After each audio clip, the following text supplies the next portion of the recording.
everyone hear me okay, including those of you in the back? Yeah? Great. Thank you everyone for being here tonight. My name is Gabe Barnard. I'm the editor of the Idaho Mountain Express.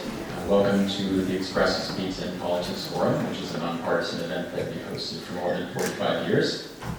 This is the second of our Pizza and Politics Forums this fall. We'll be hosting two more, one in Haley next Wednesday at 6:30 p.m. at the Old County Courthouse. And then that one will be followed on Thursday by a forum for Bellevue City Council candidates.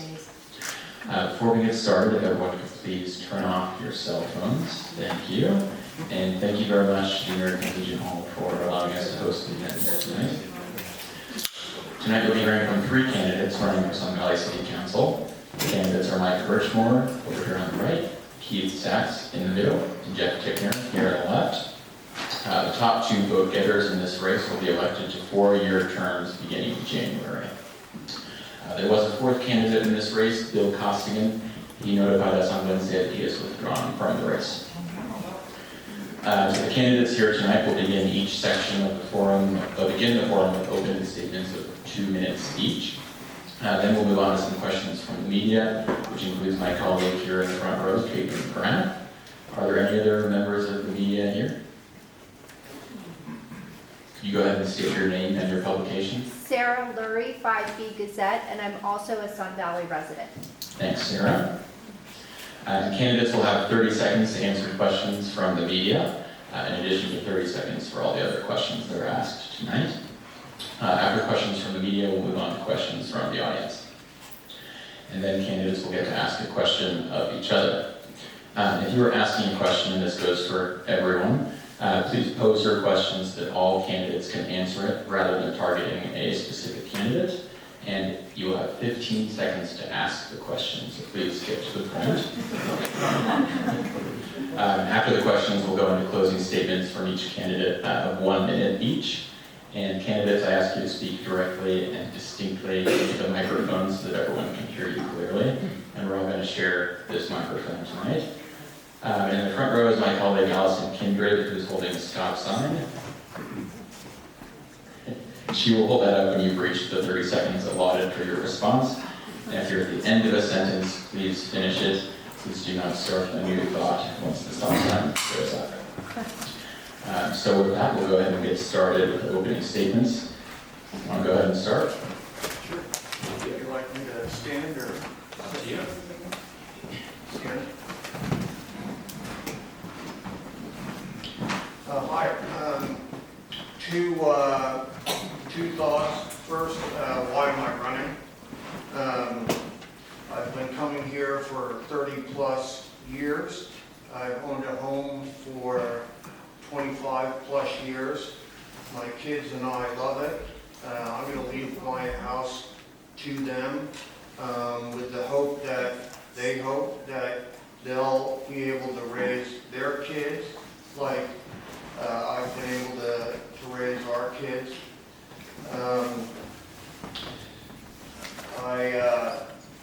I'm now retired and healthy, and I've had a career in Silicon Valley, technology, investment banking, venture capital, family office, lots of committees, lots of boards, and in terms of how I can finally give back to the community, I think it's really on the city council. One sidebar, I do think that this is a volunteer job, not for the mayor, but for the council members. I don't know why we're giving small salaries or medical benefits to folks who really don't need it. If I were to win, I would just serve for one term. And I think that would allow for more participation, new ideas, new perspectives. I'm for small, efficient, common sense governing, which I think if we do well, and I think it's probably already done pretty well, but if we keep going, I think we can lower have to be very charity with Sun Valley taxpayer dollars. Frankly, no parties, no levies that where we pay more than our fair share for, for Ketchum residents. And I'll hopefully get to this later, but I do think we have to address employee turnover, and we have to partner with the Sun Valley Resort. Thanks.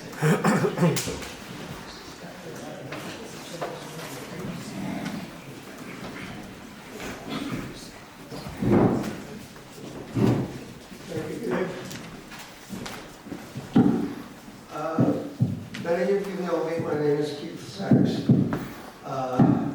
I have this problem, how to condense 13 plus years in Sun Valley government experience into 2 minutes. My track record speaks for itself, both as a P&Z commissioner for 12 years on the city council. My record demonstrates a history of integrity, honesty, and complete independence, not beholden to any special interests nor any political party. I'm the only candidate with such experience, and there is no substitute for experience. I vote my conscience, even when my vote may not be popular. I consider myself fiscally conservative. When I vote, I have voted against certain large expenditures while supporting a gold standard police, fire, and street department for the city, which provide excellent services to our citizens and visitors alike, while supporting spending for new equipment, continuing training for our police officers and fire personnel to enable them to attain higher level certifications. I've supported fuel subsidies for our staff and financial housing assistance to those who qualify. My proudest support was for establishing first responder housing at the Elkhorn Fire Station so that our EMTs and firefighters can respond to emergencies in minutes, where every minute counts, as well as voting to purchase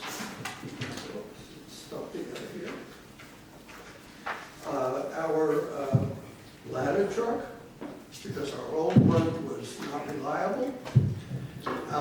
And I have continually voted for new fire, police, and street vehicles, including 2 brand new snowplows going into service this year. Finally, I've given my time to our community as a 10-year volunteer on the higher ground, as well as serving as a volunteer mediator for the Blaine County Small Claims Court. Thank you.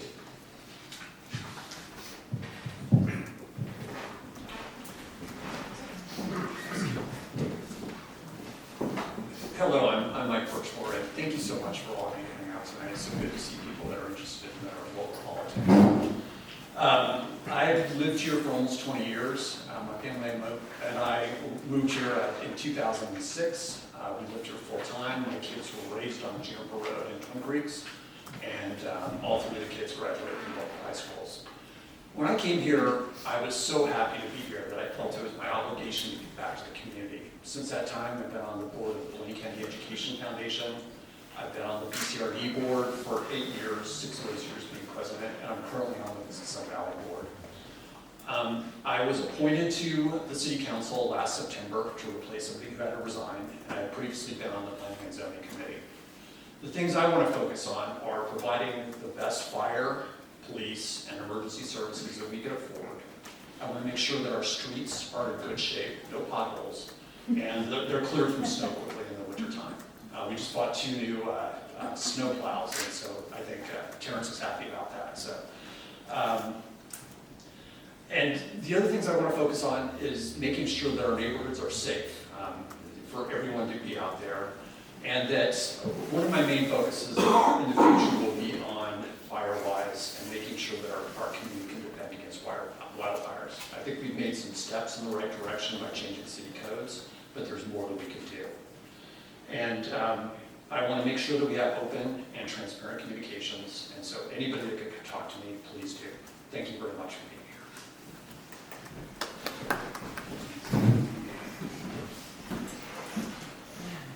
All right, thank you all. We'll go ahead and start with questions from reporters. Sarah?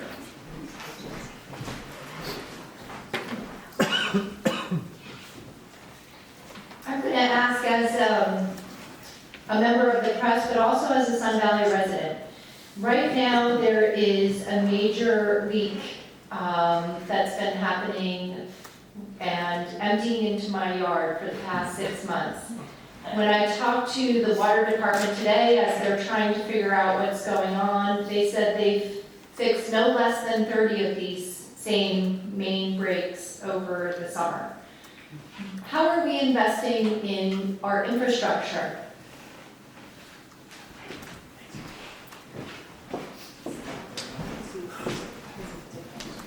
And we'll go ahead and start with Mike. Thanks for the question, Sarah. I saw those trucks out in front of your house, and a leak was repaired in front of mine probably 4 or 5 years ago.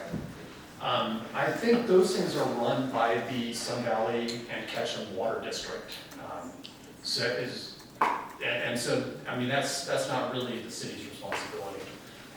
But to address the infrastructure, most of the roads in our city are in far better shape than any other community in the valley. Significant efforts were made to repair those over the last 5 years, and I believe we still have some funds left over to do additional work as it comes. Okay, well, Mike took most of the words out of my mouth. The Sun Valley Water and Sewer District is not a part of the city of Sun Valley. They're their own district, and they're responsible for that type of maintenance. As far as our streets and roads go, a couple of years ago, probably more than a couple by now, we passed a bond issue. And that bond issue gave rise to some grumpiness from all of us as the streets were changed and rebuilt. But nevertheless, the result of it has been very, very smooth, wonderful through streets that we have in our city. Thank you.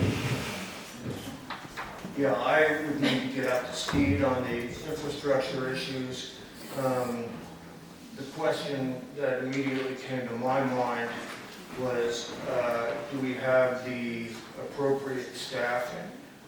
Because I had to go over to the city hall many times regarding the whole Lane Meadows project.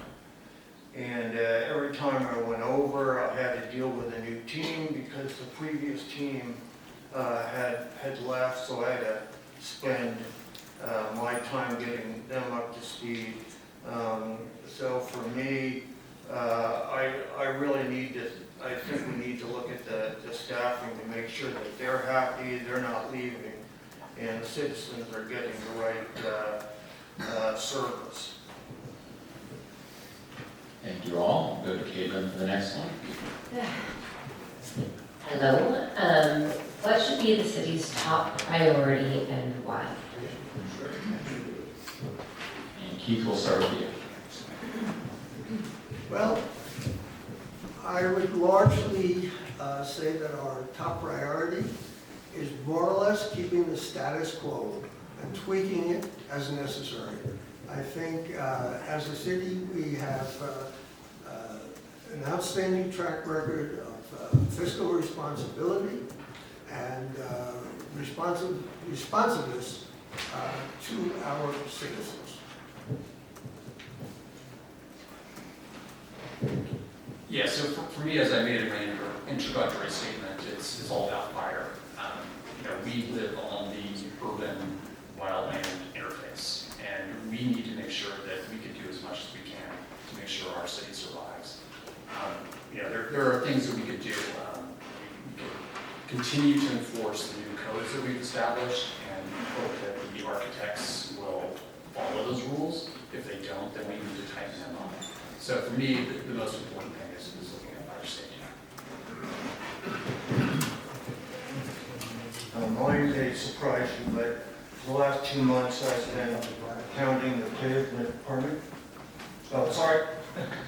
Pounding the pavement, giving out my one pager, which I ask you all to take at least 2 or 3 home. I've heard everything from speed limits to e-bikes, but the one that it really hit home for me is the resort is owned by a 3rd generation right now.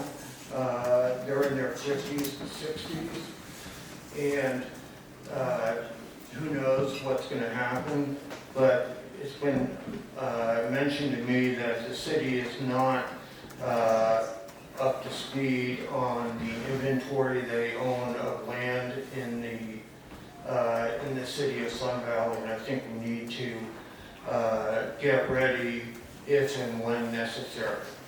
So we need to understand that inventory of land.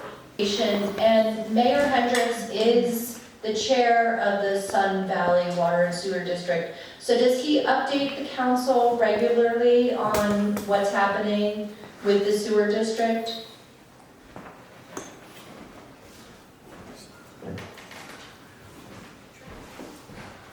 Start with Jeff. I don't know. That's been,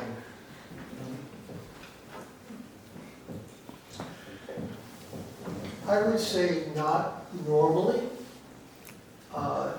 If that's a separate issue altogether, I'm sure if any of us want to ask him questions about what's going on with the sewer district, we can, and he's amenable to answer those questions.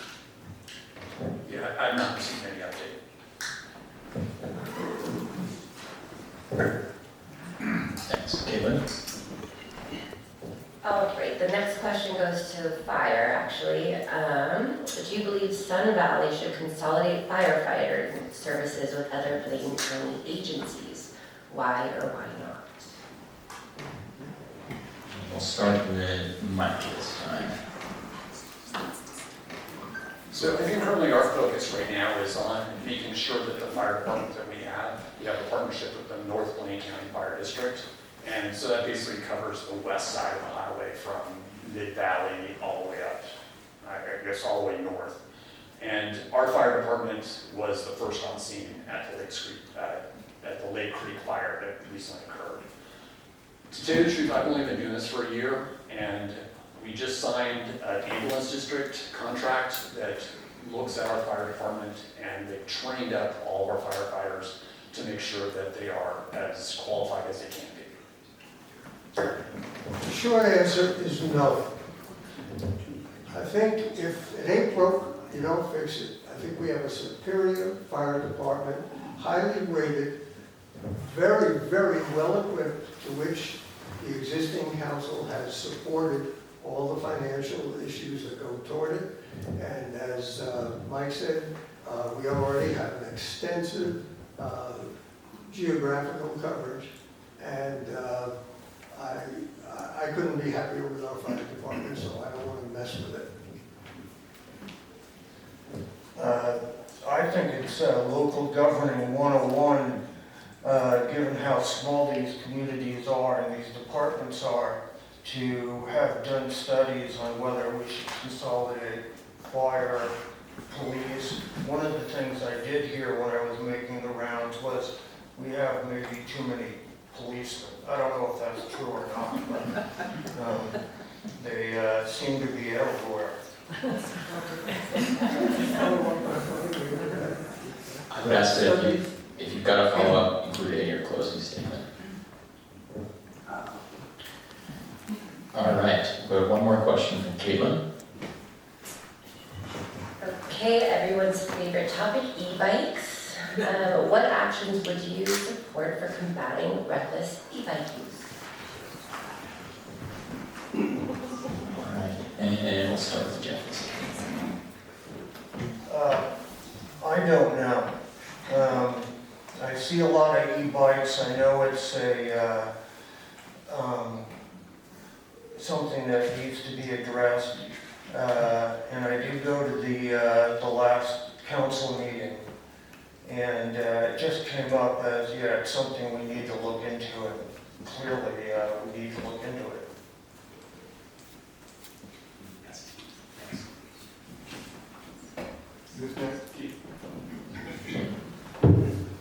The answer is that e-bikes are here to stay, and we've got to accept that and understand it. I ride an e-bike myself. I see most e-bike operators handle their e-bikes in a reasonable fashion. And I think the problem is twofold. One is enforcement. We do have 2 e-bikes in our police department. I can't tell you how many times they're out there or not. Our police officers have a lot of things to do. I think one of the issues that could be handled is to have an ordinance that bans e-bikes that do not have pedals, that are very often operated by young people with no helmets and not a lot of responsibility. So enforcement and a change in the code, I think, is necessary. So can I have a little bit more than 30 seconds on this one? I'll give you 45. All right, well, I have 15 seconds from me. so I've been working on this for a long time. So the BCRD initiated trying to get e-bikes to be allowed on the Wood River Trail. This was back in 2018.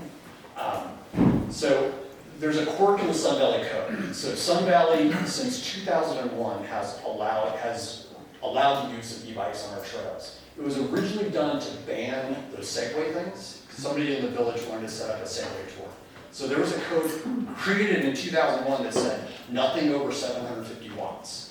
So that allowed for e-bikes to be on the trail. So specifically addressing your question about safety and enforcement. So there's a few things that we should do.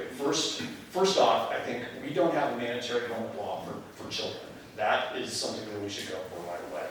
The second thing is a lot of the people that do offensive things on e-bikes are probably people that are visitors. So I would suggest that we have a video at Pete Lanes that everybody is required to watch before they get out on an e-bike. The third thing to do is to go have our police go to the community school and talk to them about proper e-bike use. Seems like the kids are some of the things that we worry about the most. And then the final thing is selective enforcement. I don't think our police officers want to be out there riding bikes, but I think there are ways to get out there to remind people of what the rules are. And just basic kindness is the thing. So. All right, we're going to move on to questions from the audience. Does anyone want to go first?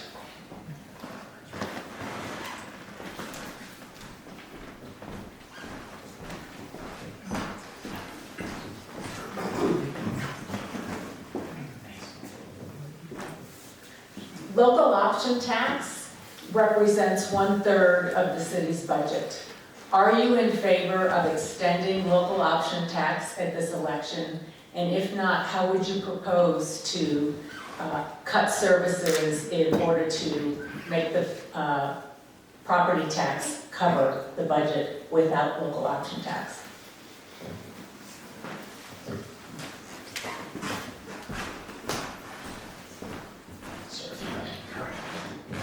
So yes, I'm in favor of extending the local option tax that we currently have for another 25 years.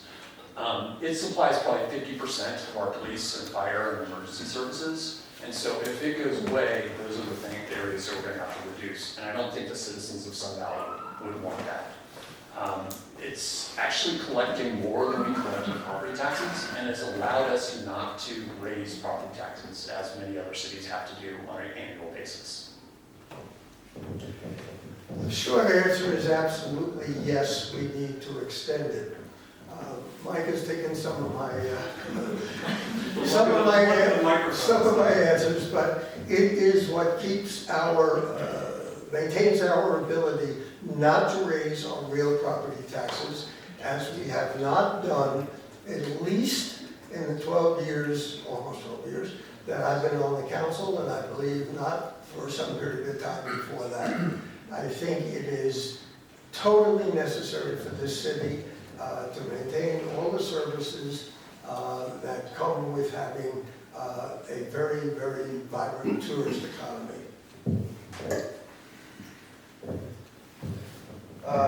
I think it's incredibly complicated for a little city like ours. The facts are, at this point, we don't have a choice. But I would have offered up or a 2 or 3 year extension so that we had a time frame to do it right.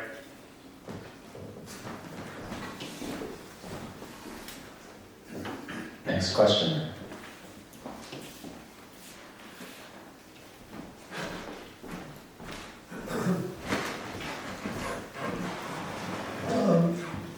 I'm familiarizing myself with Idaho law. One of the things in Idaho law says that state council elections are officially nonpartisan politically. And the intent for that is this is to be able to serve all the residents and the voters of the city. And that to be, quote, and I used AI today, maybe for the first time,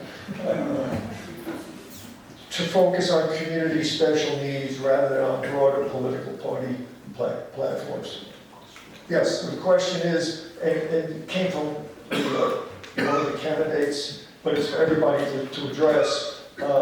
One of the candidates had said to help keep Idaho red, which then kind of isolates in today's world how divisive things are. I even looked up voting from different politicians.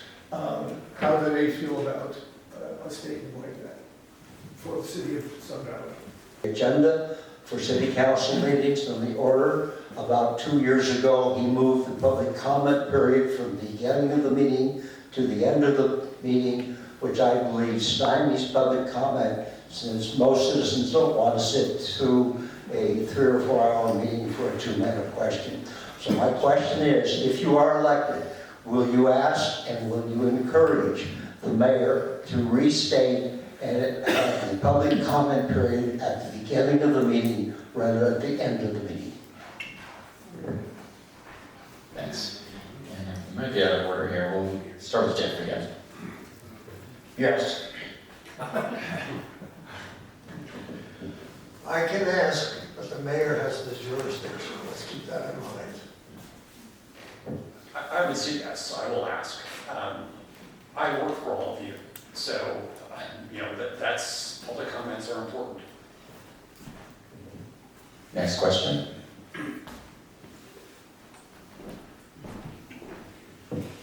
What's your position on development?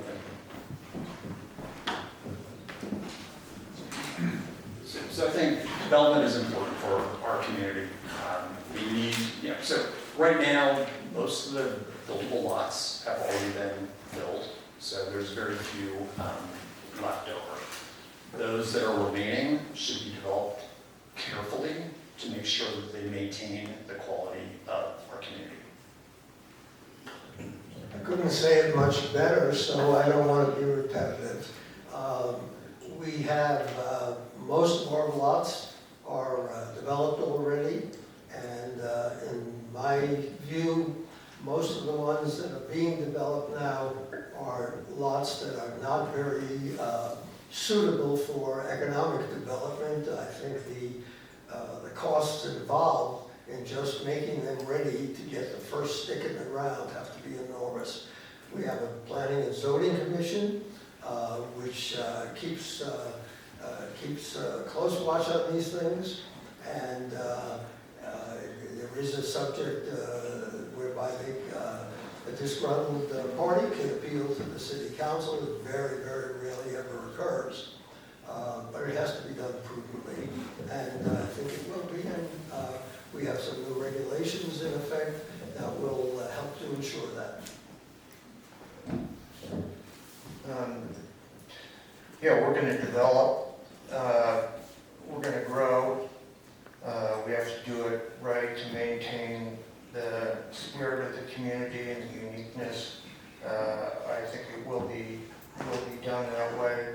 And one of the things that I feel I bring to the party is my background is different than their background. And I've dealt with a lot of growth, and I think I can be a positive voice as we grow. Next question. You had a question a minute ago.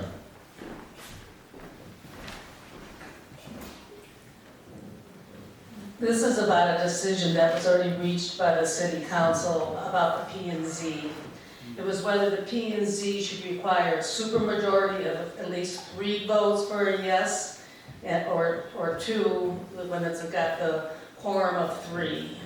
I wonder how, I know Mike, you spoke on that, Keith did as well. I just wondered what was your thinking?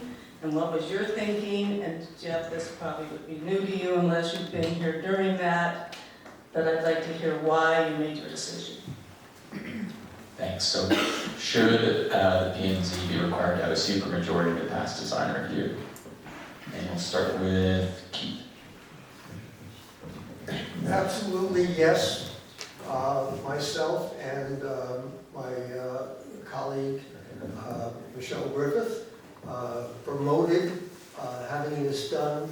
We felt, with feedback from many of you, we felt that to have only 2 people out of a 5-person P&Z make decisions that the city is going to have to live with for years and years was the right way to do it. And if you only have, in some instances, 2 people voting to approve the development, that's only 40%, not even 50% of the P&Z. Jeff, next. Oh, Yeah, I love the idea of going 4-to-1. I had a very bad experience with the P&Z and Lane Meadows, and it would have given me as a taxpayer a lot more comfort if I felt that it was a 4-to-1 vote at that level.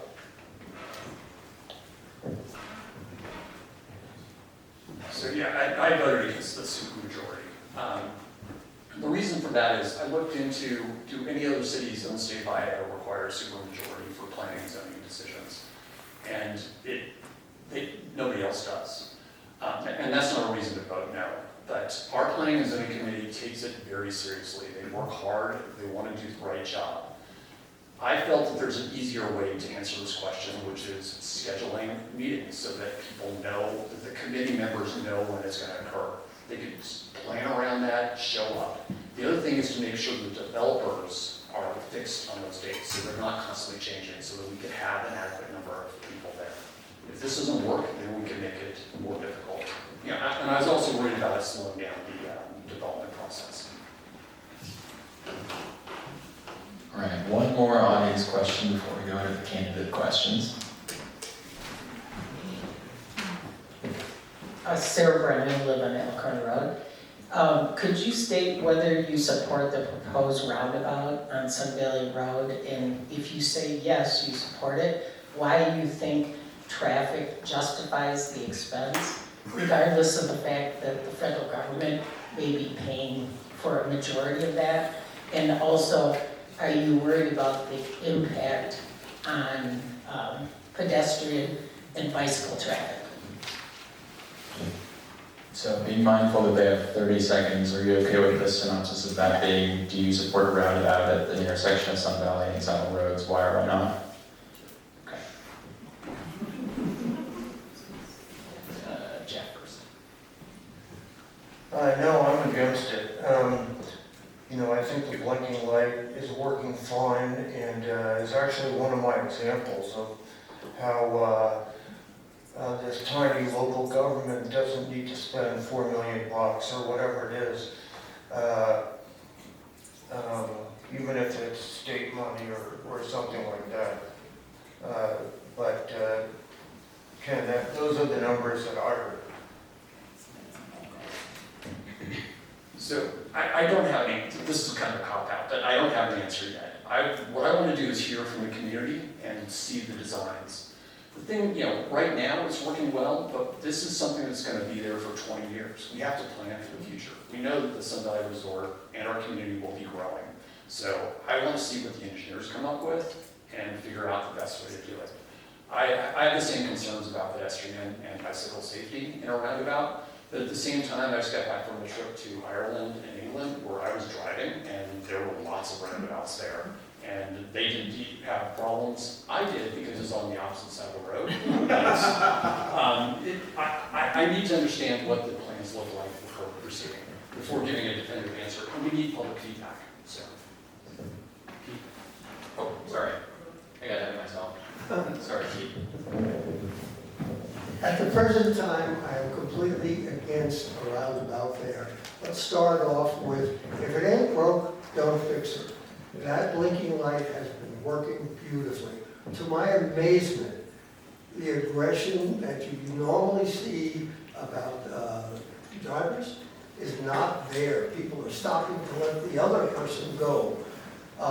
There's no way, in my opinion, that pedestrians and bicyclists can navigate a roundabout. There may be other engineering ideas that could work, but a roundabout, I'm totally against at this point. I must say that I checked and there has not been one single accident there since that blinking light went into effect. All right, so now we'll go ahead and go into the candidates' questions portion of the event. And we'll start with Mike. Ask your question of the other two candidates. So my question is about community involvement. Can you describe the organizations that you are a part of, that you provided time back to the community other than just donations? You can just go down the line. Yes, I was a volunteer on the mountain for Higher Ground for in excess of 10 years, many untold hours doing that. I got more out of it than I put into it just by seeing the benefits that it did to, that it gave to the participants, military and otherwise.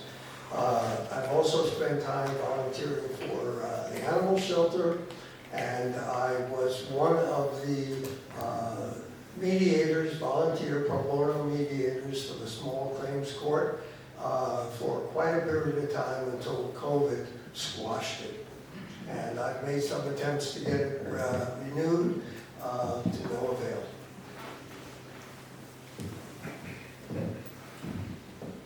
My community involvement here has been basically zero. But now the time is right for me.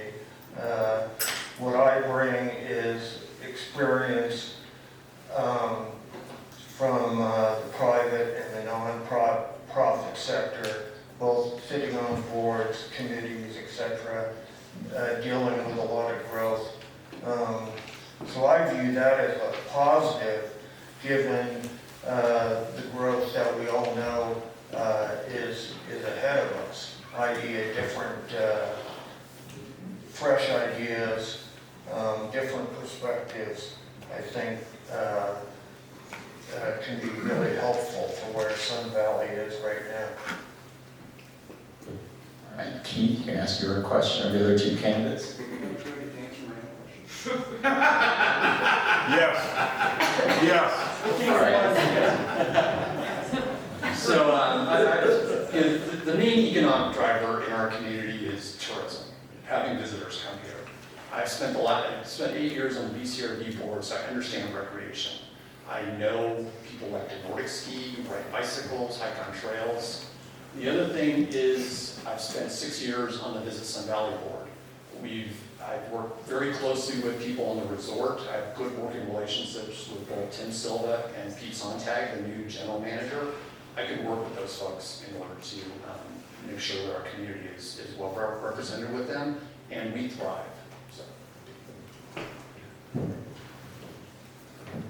Okay, my question to the candidates is, please describe your experience, if any, as a member of any governmental body, such as the Sun Valley Council, including your service on any Sun Valley Council board or committees, and describe your history of attendance at Sun Valley Council meetings, including when that attendance began.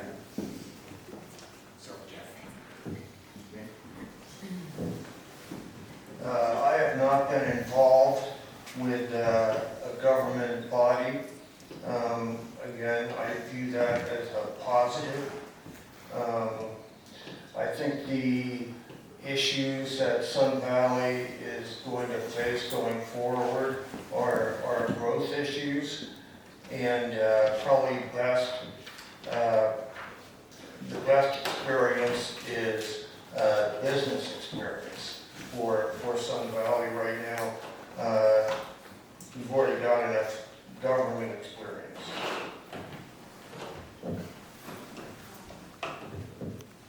So many people don't know this, but the BCRD is actually an elected position. I was fortunate to not have to run against another opponent. This is my first time running. I probably, in my 8 years there, probably went to 100 different meetings. As a member of the P&Z, I don't think I missed maybe 1 or 2 of the assigned meetings, and I've been on the city council for just over a year now. Being part of a government organization is really important because there are lots of laws that dictate what we can say to people. There's the open meeting law so that we don't have sort of backroom deals. I've learned about ex parte communications so that we don't do those things. So it's very important. It's not something that you can just pick up quickly. It's very important for the running of our organizations in order to understand those types of rules. I'll take privilege and respond to my own question very briefly. I think I covered most of that in my opening statement. This is my 12th year as a city councilman in Sun Valley. I've served 2 terms as the council president, which is a rotating thing. It has to be elected every couple of years. I was a P&Z member for a year and a half before being elected to the Sun Valley City Council. I've been fortunate enough that this is only the 2nd time I'm running for council. I ran in 2013, have not been opposed the other 2 times. And out of all the meetings that there have been, both special and regular, my honest estimate is I do not think I've missed more than 4 or 5 in occasions when I've been out of the country. If I can't appear in person, as I did when I got hit with COVID, I appeared by Zoom.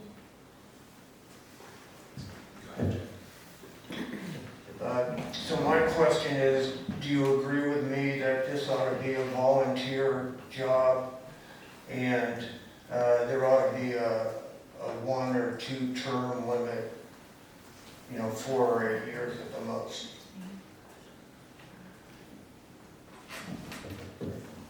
So I don't believe it should be a volunteer job. I think people who are compensated for their time do a better job than those that are just volunteers. I agree with Jeff that it should be a 1-term limit. I will only run, this is the only time I'm running for city council. In 1 term, you're barely learning the ropes and barely learning how things work, how to negotiate things with your fellow councilmen. And as Mike indicated, there is an open meeting law which restricts us considerably. We can only meet with 1 other council person outside of an official meeting. We cannot then go to a 3rd person. That's called the serial meeting. That's the open meeting law that keeps everything above board. And in 1 year, you're first learning, in my opinion, how to be an official councilman. in 1 meeting, if that's what you believe, I think you ought to consider getting folks who can learn more in just 1 meeting. All right, thank you all. Go ahead and do closing statements, and we'll go in reverse order of the opening statements. So Mike. So I've spent a year on the council. I've gotten my feet wet. I understand what I'm doing. I will continue to learn more. I think it's very important that we focus on the key things that a city requires. Fire, police, EMS, making sure our streets are cleared, making sure our employees are happy, and making sure that our city is safe from fires. Okay, you've heard from all the candidates. Only 2 of us, including myself, have any government experience at all.